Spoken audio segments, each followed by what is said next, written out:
Okay, so first of all, in this video, I'm going to be showing you how to create dynamic headers in Word.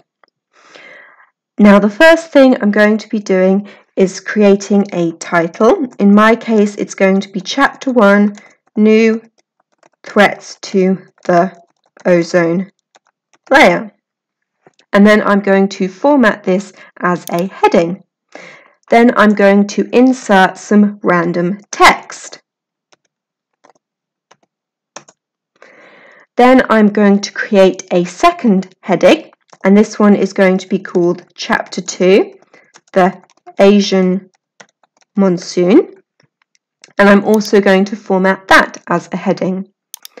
Then I can scroll up to the top of the page, and at the very top of the page I can double click on it to open up the header section.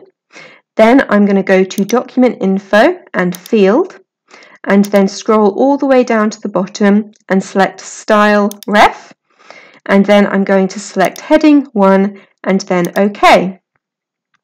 And now you can see it's changed the header to match my chapter title. And I'm just going to format this slightly by adding a border above and below it. And then I'm going to click out of the header section. And if I scroll down to the second page, you can see that the Chapter 1 header is also on this page. And then if I scroll down to the third page, you can see the header on this page has changed to Chapter 2 to match the Chapter 2 title on this page.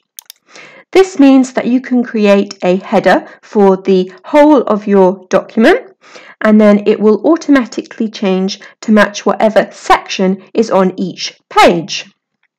Now, if I scroll back up to the top, I'm going to edit this title, and I'm going to change it to New Causes of the Ozone Hole.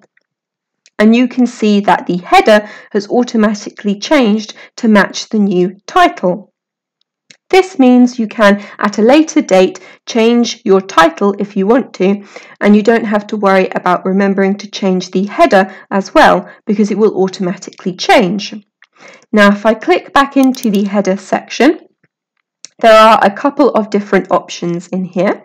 The first is Different First Page, and this will make the very first page of your document different to all of the rest.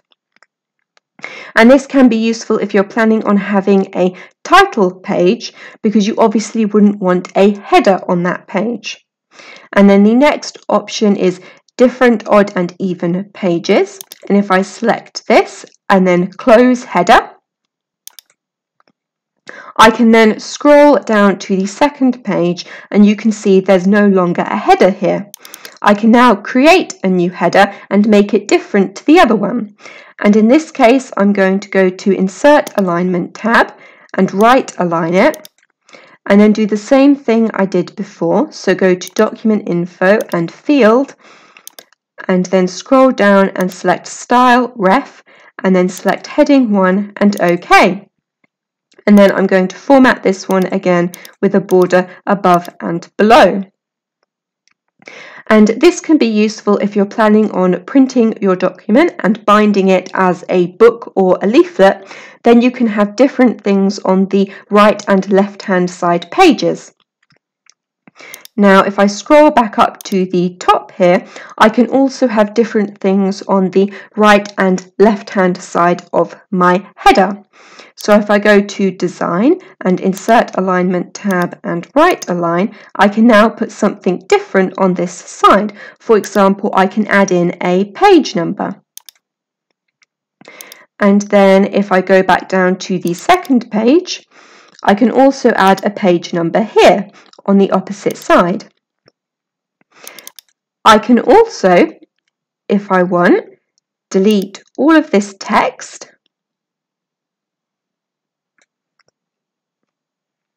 And now you can see that the header has changed to Chapter 2 because Chapter 2 is now on this page. This means that you can add and delete stuff from your sections and change how big the sections are, and it will automatically update the header. Now, I am making this video as part of a series of videos that I am making about how to write a thesis or a dissertation in Microsoft Word, which is why I'm talking about chapters, but I think this feature could be useful for lots of different things. Okay, and that is it.